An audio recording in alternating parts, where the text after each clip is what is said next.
All right, hello, hardcover hooligans. We are back with another episode of our fair podcast. I'm Danilo. I am joined by Mac. And Mac, I have a question for you. Yep, I have an answer as always. So, this short story we're reading is about a secret society that creates an encyclopedia about a fake world. So, Yep. if you ran a secret society, what sort of fun shenanigans would you have that secret society do? I mean, having all of like your rich friends create, or rich people you hate, rich acquaintances of yours create a fake world and destroy humanity is pretty good.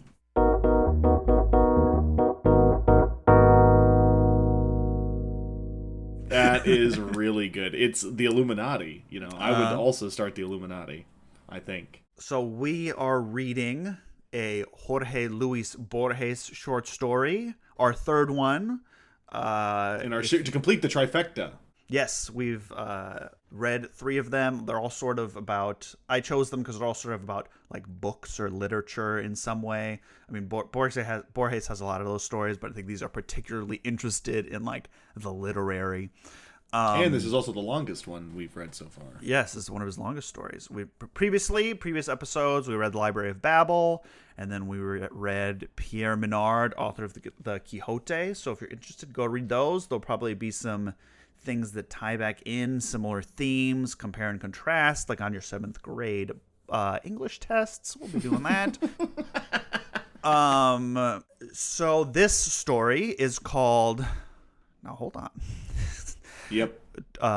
Tlön, Uqbar, Orbis Tertius. That is the pronunciation I'm going for. And Yep, you're I like, think if that's that is total nonsense, you're right. It is, because it's all made up. Right. I think it is maybe one of the craziest titles for a short story you could come up with. It definitely is. Now, I had read this story before. Mac, our previous Borges stories you had read before, but you had not read this one, correct? Yep, correct. I had never. I've heard of it. I've seen the weird cover with it's like it sort of looks like a planet. When it's like published by itself, that's usually how it's published. But I had never read it before. I think maybe I had tried and was just like, "Whoa, this is quite a lot." I think. Yeah, this is, I think, more so than the previous ones. It is like one idea, but then like it is playing with a couple different things, sort of in a more differently and more in depth than perhaps the other ones we've done. And there's also like a reveal of like a plot point, which is unusual for Borges. Like a real story is unfolding here, which I found compelling. Not that I didn't like the other two; I love the other two, but this one is unique in that regard, I would argue. The story originally published in 1940, similar time frame to the other short stories in the collection Ficciones, also called that's fictions in Spanish for all you non-Spanish heads. Like I said up top, the basic summary for this is a secret society makes an encyclopedia for a fake world. Yep. And the general plot is the narrator, who is Borges, I believe the I in this, Borges is writing as though this happened to him. Yeah, he was like talking with another friend about another guy about a book, and the guy makes a quote. He's like, "Oh, I heard this quote from it was a heresiarch of Uqbar," and he's real, by the way. They're friends in real life. Oh, with this guy? Yes. Okay. Yeah. Cesares. That's a real guy. Yeah, there's a lot of mix of like real and a lot of real. I think almost everybody is real, but the things they're commenting on in like the footnotes are all fake, obviously, because this book is not. So this is very meta-textual. It's fun, very fourth wall breaky. And so his friend quotes heresiarch of Uqbar. Let's see if I can find the quote, because it's interesting based on what comes later. He misremembers a quote that says something something along the lines of mirrors and copulation are abominable, for they multiply the number of mankind. I love that. And they were talking about mirrors how there's something monstrous about mirrors, and so this idea of duplication and recreation becomes a theme throughout. But Borges is like, "Oh, what a great quote! Where'd you hear that from?" And his friend is like, "A heresiarch of Uqbar." And Borges is like, "What?" Yeah, and, I'm like an author and I've read a lot. I have no idea what you're talking about. I don't know. Wait, where's Uqbar? He's like, "Oh, it is in a. I read it in an encyclopedia once," and they like have a copy of that encyclopedia. Well, first of all, the Anglo-American Encyclopedia. It was the Anglo-American Encyclopedia, which in a parenthetical says is just a reprint of the Encyclopedia Britannica with a different cover. Is that the one on the back of it is printed? The stamp of the Orbis Tertius. Yeah. I think that comes. That comes in later. Okay. That's the other one. That's the actual Uqbar text. Is the Orbis Tertius? Yes, and so they go to the encyclopedia they have there, and they go to where it should be. It says Uqbar, and it's not there, and they're like, "What the hell?" And his friend is like, "I swear I saw this." And so they go home, and his friend is like, "Oh, I have it here in my edition.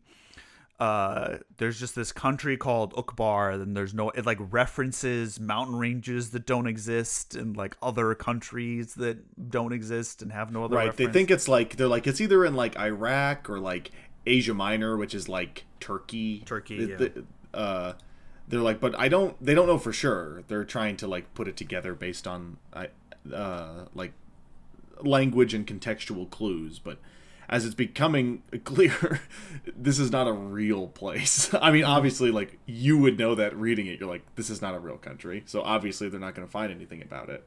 And so I think a couple years go by. So they're like, that's weird.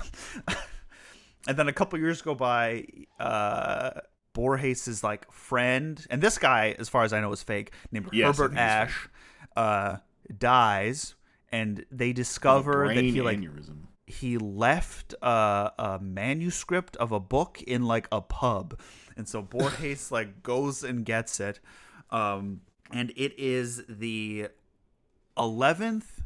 The 11th wait. volume. Before, one of the things they learn is that all of the land of Uqbar, they wrote primarily like fantastical literature, and every single piece of fantastical literature takes place in one of two worlds.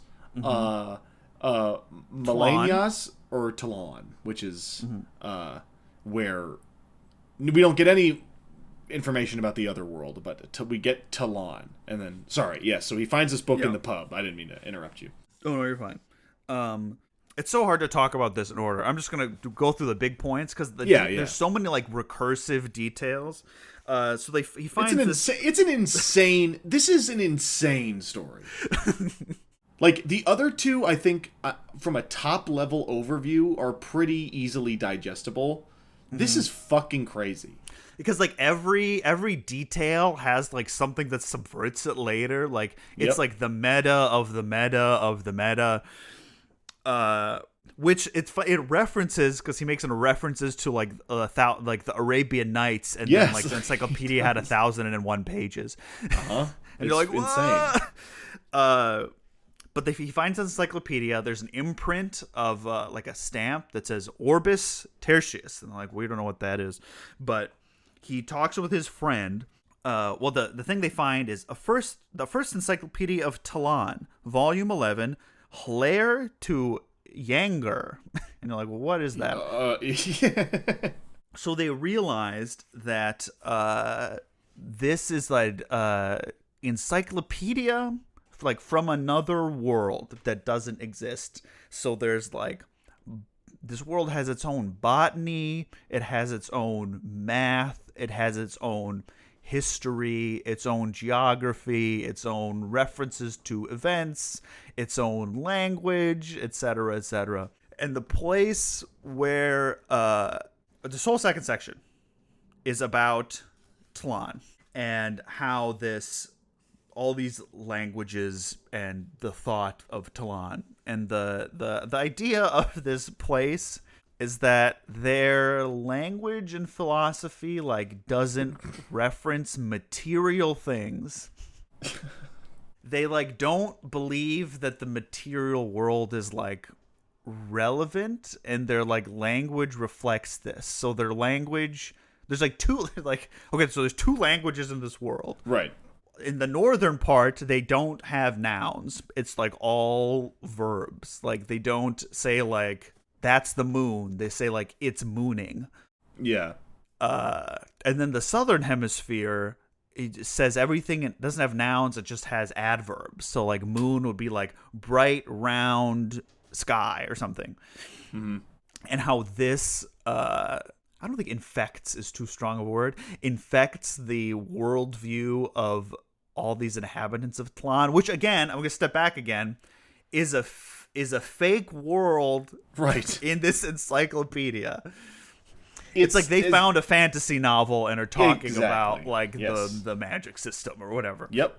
The side effect of this language is that society is structured in a completely different way, where I'll just read an example. Space is not conceived as having duration in time. The perception of a cloud of smoke on the horizon, and then the countryside on fire, and then the half-extinguished cigarette that produced the scorched earth, is considered an example of the association of ideas. Right. So there's no like cause and effect. No. They just, ideas exist independently of one another, and those independent ideas or thoughts or acts make up the world. Yes.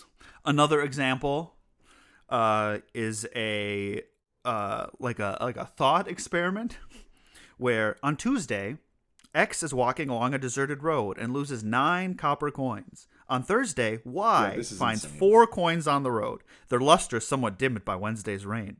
On Friday, Z discovers 3 coins on the road. Friday morning, X finds 2 coins on the veranda of his house. So the coins didn't move. It's just that the other coins were found, and then the guy at home remembered he had 2 more coins to find, and so they appeared at his house.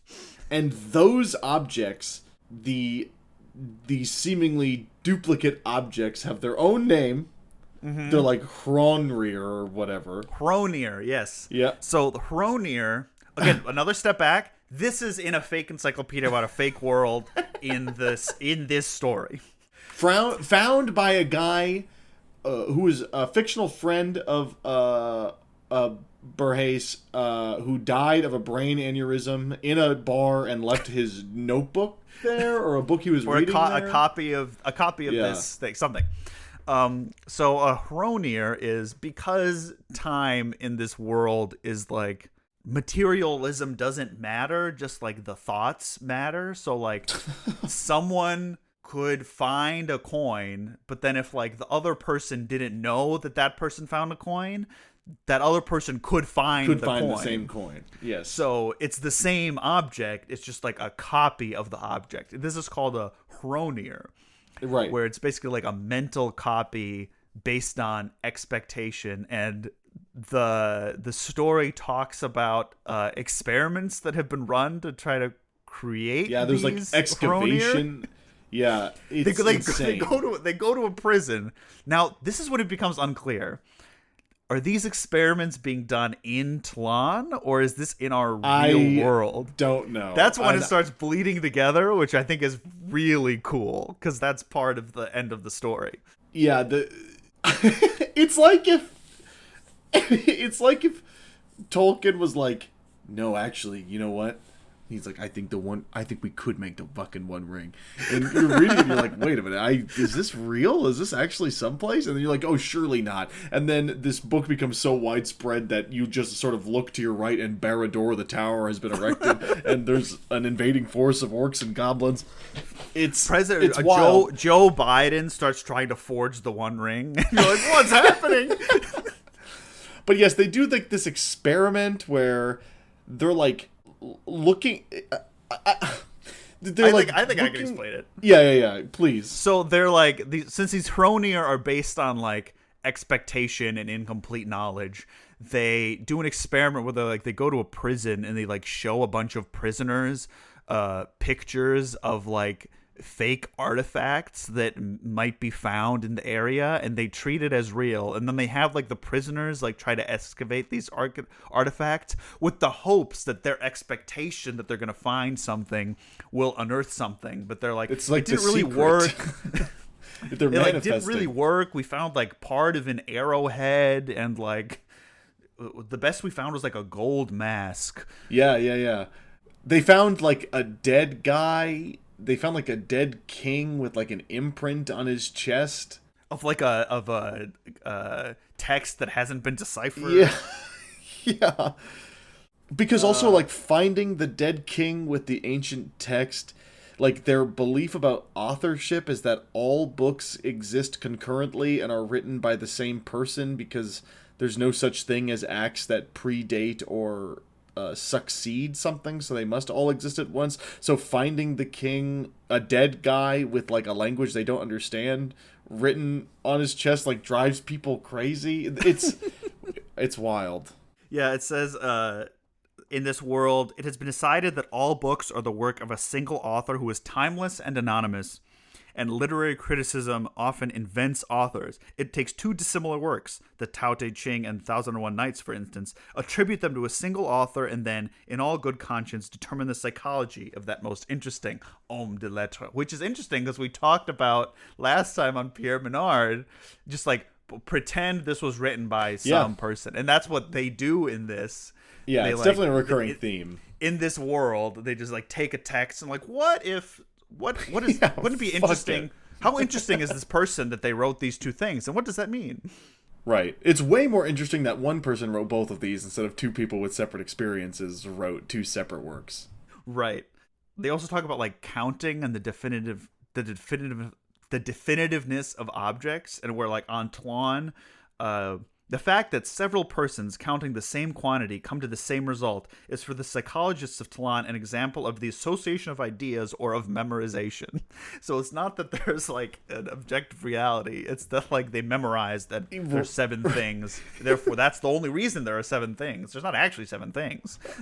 Which, like, I guess is right. I mean, who's to say it's not? But it's okay. So they're looking. So there's these Hronir are happening. And the end of part 2. I'm also gonna read this part. Yeah. The end of part 2, where he's talking about all these Hronir, and that's the plural, and the singular is Hron. So remember that, folks. You can have like a copy of a copy of a copy. Like, as long as people are like thinking of things and finding coins, you can have like the same multiple instances of the same coin. And this is what he says about the copies. A curious bit of information. Hronir of the second and third remove, Hronir derived from another Hron, and Hronir derived from the Hron of a Hron, exaggerate the aberrations of the first. Those of the fifth remove are almost identical. Those of the ninth can be confused with those of the second, and those of the 11th remove exhibit a purity of line that even the originals do not exhibit. Crazy. And then the end is sort of the example of this is, it's sort of like the popular imagination of like quantum theory, where like by experiencing something, people make it real or creatures make it real. Oh, and yes. The second part ends of like things duplicate themselves on Tlön. They also tend to grow vague or sketchy and to lose detail when they begin to be forgotten. The classic example is the doorway that continued to exist so long as a certain beggar frequented it, but which was lost to sight when he died. Sometimes a few birds, a horse, have saved the ruins of an amphitheater. It's a beautiful thought to think about. I mean, it's sort of the, if a tree falls in the forest, like, to make it really simple, if a tree falls in the forest and there's no one around to hear it, did it really fall, or did it make a sound? You don't know. We don't know. So, and what if there was an entire society based on the fact that it was just agreed that no, it did make a sound, there was nothing actually happened because it was not witnessed or observed? Yeah, the philosophers are like, nothing has ever happened, we're just all a dream. What's like, we're all a crepuscular dream of an angel. Oh, yeah. Or like, we're a footnote of a letter that an angel is writing to a demon or something. Oh, yeah, what does he say? Here, I should be able to find it here. Yeah. Another school declares that all time has already transpired and that our life is only the crepuscular and no doubt falsified and mutilated memory or reflection of an irrevocable process. Another, that the history of the universe, and in it our lives, and the most tenuous detail of our lives, is the scripture produced by a subordinate god in order to communicate with a demon. Another, that the universe is comparable to those cryptographs in which not all the symbols are valid and that only what happens every 300 nights is true. Another, that while we sleep here, we are awake elsewhere, and that in this way, every man is two men. So what does this all mean? So the second part ends, like we said before, where like a horse and some birds have saved the ruins of an amphitheater. That ends part 2, and I think in some ways that would be a classic end to a Borges story. Oh, but yeah, for sure. There is a interesting postscript that happens 6 years later. So the first 2 parts are dated like 1941.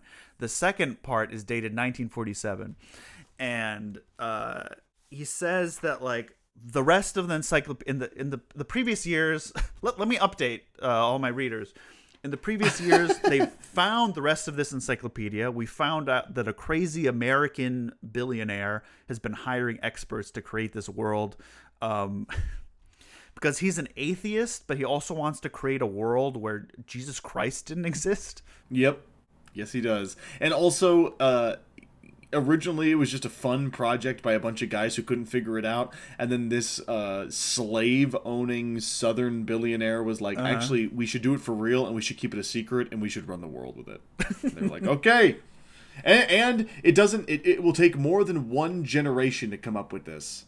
So you have to keep it a secret, and you have to pick a disciple. Each person picks a disciple to essentially expound upon the hard magic system of this world they are creating. And so the encyclopedia becomes published and becomes widely available and incredibly popular. And Borges delineates that because it's gotten so popular, objects from Tlön are starting to appear in our world. He's like, the first instance was a woman who opened a box, and there was like a compass that was from Tlön. And the second one was like, there was a guy who died in a hospital. And Borges was there for this. Oh yeah, Borges was there. Yeah, a guy died overnight in the hospital, and he came and he had like a super heavy piece of like a tiny pyramid, and like that was a religious symbol in Tlön.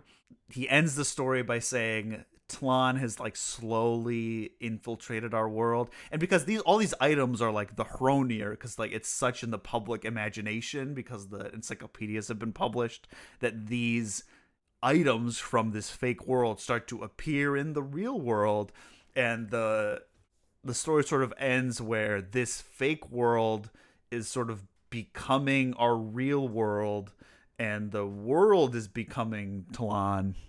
And Borges is like, that's scary and crazy. The end. Yeah, he's like, I don't care. I'm not paying attention. In fact, I am translating this other work. He's like, I'm just going to keep doing Borges things. Sir Thomas Browne's Urn Burial, which I looked up, and I have an interesting thing to say about. Oh. That is a text by Sir Thomas Browne about some Anglo-Saxon like pottery tombs that were excavated in like England, and like philosophical musings about that. And so like that purely connects to like the whole Hronier, like collecting artifacts from the ground and expectation and writing certain things into existence because you expect them to appear. And like that's a real world text, Sir Thomas Browne's Urn Burial. So very, very interesting. Yep. Borges says the world will be Tlön. It will change, like it's going to change everything.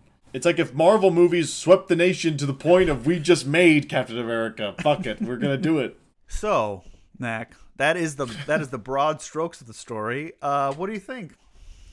You said this was the craziest one of the ones you read. Yeah, I think just like I am sort of, this is the one I am awestruck by somebody's like writing ability, that this is at all decipherable and makes sense. And I mean, it certainly takes work to try to see what the point being made is. Mm-hmm. I don't know much about George Berkeley But the whole thing about subjective idealism and the rejection of the material world in the text of the story, I find compelling and an interesting thought experiment. Say, there is a forest fire. Somebody dies in a forest fire. Nobody did anything wrong, and those events are completely unrelated. They are just two things in the world that happened, which is true, I guess. But in the Buddhist sense, I guess. But also, you lit a fire. You started a fire, and a guy died in the fire. But then also, then it's it's no one's fault. Yeah. I'm reading this thing here. I think you can draw a comparison also to. They talk about how all books are written by the same guy. We just did Pierre Menard, author of Don Quixote, a story about a book being replicated word for word. There's something to be seen there, as if you can garner something new by somebody else saying somebody else wrote something. Like if we're saying it doesn't matter who wrote it, right? Like, what is it, 1001 Nights, and what is it, the Odyssey? No, it's whatever the other book is. It's like, how interesting is it to approach this from a different point of view? It's also very fun to have. There's lots of footnotes in this also. That's like a Borges thing. Is his short stories are presented in sort of like article format. Like, this almost is real. Yeah. And so there's lots of footnotes, and it's always fun to see a real guy being footnoted and then have that real guy talk about a fake, totally made up thing. Is also very fun. I don't know, which ties into the whole subjective reality, because that right. What he's doing is sort of like a Tlön, this short story is a Tlön short story. Right. Borges' imaginary world is intruding onto his own life. He may have had a conversation with his friend, and his friend didn't remember where the quote was from. But there was no secret society, but now the story exists where there is. And so did this happen? Did the other thing not happen? What's true? Yeah. Yeah, it's crazy. I'm this is exactly the kind of thing that I am stunned, and this story really makes me feel like I think I talked about it a couple episodes ago, very small. People have written about this. I just pulled up on Wikipedia here. I just want to read this bit. This is insane. Let me see if I can't find the reference. Yeah, here it is. La Biblioteca de Uqbar. They made it. People have made this expounded stuff on this thing. Yeah. And so now, in the year of our Lord 2025, when you look for information on it, it almost does exist, which is what happens at the end of the story. Now, I am not saying, I'm not sure Borges could have imagined that would have happened, but it did. And so now Uqbar is kind of real in the same sense that Middle Earth is real, but it's fascinating. It's so if something exists cool in the collective imagination, it exists. So many people have seen and loved Lord of the Rings movies. Then when you go to New Zealand, you're like, this is Middle Earth, even though Middle Earth is a place that doesn't exist. Yeah. And, enough people think about it that way. It's not real, but sort of becomes real. Who's to say that historians many, many centuries from now are oh, this place in New Zealand is called Middle Earth or something, Right. Especially now that it's visualized. You go to New Zealand, you can walk to Middle Earth, but it's not really Middle Earth, but it is Middle Earth because that's what was shown to you, and you were told that was Middle Earth. And that's what everyone sort of believes what it is, and when they imagine it, that's what they see. That's what they picture. Yeah. I think another interesting... I sort of came to this this is an interpretation independently, but I searched online. This does not seem like a crazy interpretation, that Tlön is sort of a metaphor, an allegory for the rise of fascism. Yeah. Which the dates presented is very interesting, especially because this was written in 1941 to be like, Borges would have seen fascism on the rise, and so much of this, like, this was championed by an American racist who just wanted to change reality. And like, what better reality where the past doesn't matter, cause and effect are completely separated, your interpretation of events in your head is the correct one. And the fact that, in 1947 in this story, it's sort of taken over the whole world, and like people are going crazy, and like this fake thing becomes real because it infects the minds of people. So it's what fucking what's her face said. Alternative facts. It's happening again. Everybody can see that it's happening again. But if you can somehow manage to exist in a world where whatever you think is correct, Pierre Menard, if you are capable of the thought, then that thought must be true and original because it comes from you and your learned experiences. Then you can never be in the wrong. And you can never be wrong. You bring Tlön with you, even if Tlön is, awful, terrible fascism. The point of the story is even like, it's getting rid of Nazism and anti-Semitism, and it's replacing it with this totally new, probably way worse thing. This new version of fascistic thought to infect humanity and destroy the world. Well, and what is this but like it's conspiracy, and that's why like conspiracy thinking always leads to like right-wing fascist rabbit holes, is because like your whatever dots you connect is correct, right. There's something else I was gonna say. That's the Tlön. That's you're trying to remember something that doesn't exist. I was gonna say, like, what is QAnon but like a fictional text and like worldview that has like infected the minds of so many people, and like it's all a fun art project until someone shows up with an AK-47 to a pizza parlor, right, or drives the fucking truck through a rally in Charlotte. Like, that's bringing that shit into the real world. You can imagine Tlön as the internet, and you bring it's a fun thought experiment. If you're, I don't know, I say fun, I mean like it's fun until it becomes racist. Real. Like like the idea of a secret society that created a world. It's like, oh, that's like a fantasy book, but like when it starts to seep into the real world in this. Very quickly, you find out the people who believe that are like horrific anti-Semites and think Jews control the global economy and shit like that. And it also prevents you from any wrongdoing, because you can always just say, "I'm just asking questions." Like, I'm just trying to question the reality. Or like how I think you can be on such different page about like what's a game or what's reality. Like it's all in the internet, all like the 30 layers of irony everything is caked in. Yes, sincerity doesn't exist anymore. At what point is it just not irony and it's just the real thing? Or like, people like you're joking, but the person you're joking with isn't joking, but you think they're joking because you're joking.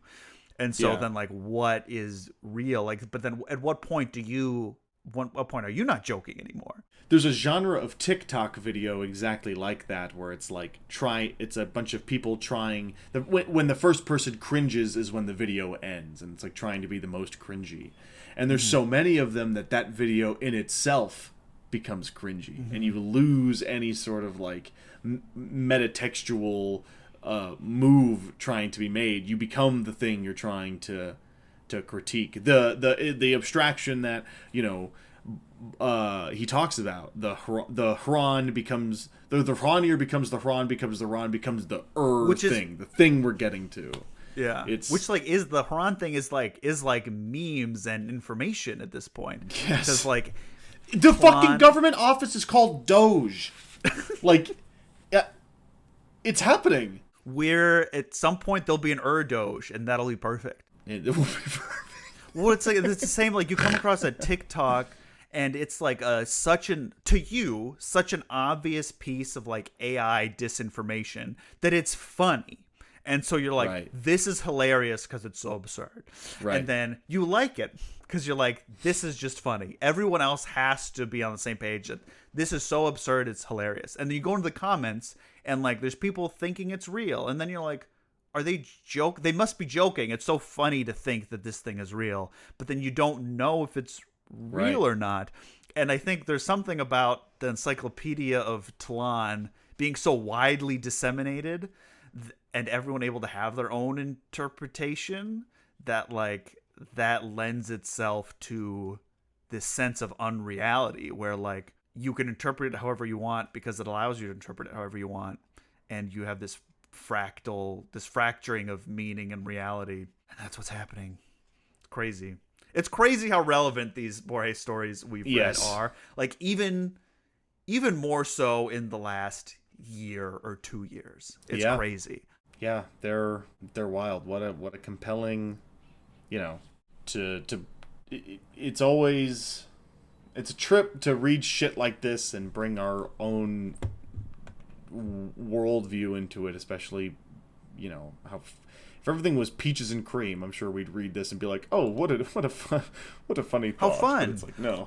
And I think when I first read these, like in high school or college or whatever, like it felt less, even like 5 years ago, this would maybe like COVID is the sort of like the it does feel like the sort point of where everybody lost their mind. Yeah, where like reality did become fractured in a just totally different way. But I think like, even pre-COVID, it feels like Borges felt very like, oh, this is fun, or like what an interesting play on meaning and speculation, and like, but now it's so crazy relevant because of how it interacts with like AI and copies of copies of copies and authorship and what's true and dissemination of information and everything. Yeah, truth is not anything anymore.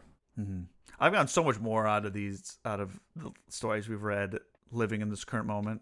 Oh yeah, for sure. More than I think previously. It's been a really nice. It also makes me feel like I'm not losing my fucking mind reading this shit. It's like, oh no, people have been writing about this for a long time. There have been thoughts and philosophical musings on this sort of thing forever. It just sucks that it's not any better, and I mean it's better in some respects and worse in some respects. It's just different. It's just different. Well, it's hard because it's on one hand like comforting to be like, oh, this is not a new thing or impulse. It's comforting to be like, oh, we aren't alone in this, but it's also very disconcerting that this is like cyclical and something like humanity is prone to for a variety of reasons. So like that's unfortunate. Yeah, I don't. That might be it. I think that's it.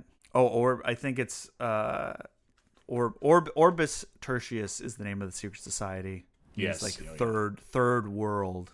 Like it's the third world encroaching onto our world. Yep. I couldn't help but think of, there's lots of wonderful progressive people in fantasy, but fantasy is also a haven for lots of conservative right-wing bullshit because you can create a world that exists the way you want it to be.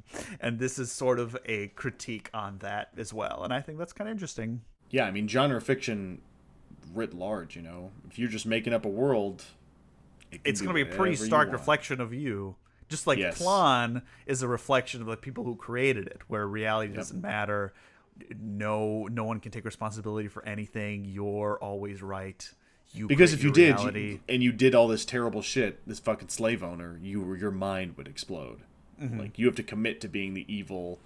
The cognitive dissonance is too much. It's easier to create a world where reality doesn't matter than it is to like accept your own hypocrisy.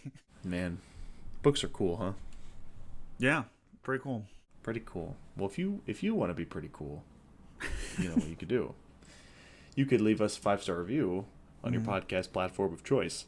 Or send us an email, at hardcoverhooligans@gmail.com. If you have these past 3 episodes, I've certainly felt like our most we put on our literary analysis caps. Yeah. So I would love if you're listening to this and you have any thoughts or disagreements. I don't know if we get enough of them. I think it would be cool to do like a whole episode talking about it and conversations, and that might be fun to do. Yeah. In the meantime, we will be creating our own fantasy world where everything is a podcast. No conversation happens off air. I mean, everyone has a podcast. When you are not podcasting, you are listening to a podcast. To be not creating content is to be wasting your life. Everybody needs to hear what you need to say all the time. Content is you just create content to fill an infinite void, a void that will never be filled. No, because the void cannot be filled with content. It can only be filled with, I don't know, kisses, and hugs, and basketball with your friends. Wild stuff. All right, Hronier heads. We'll see you next time on Hardcover Hooligans. Yes, stay hard. Stay Hrani, everybody. That's really good, yeah. Stay Hrani. Hrani.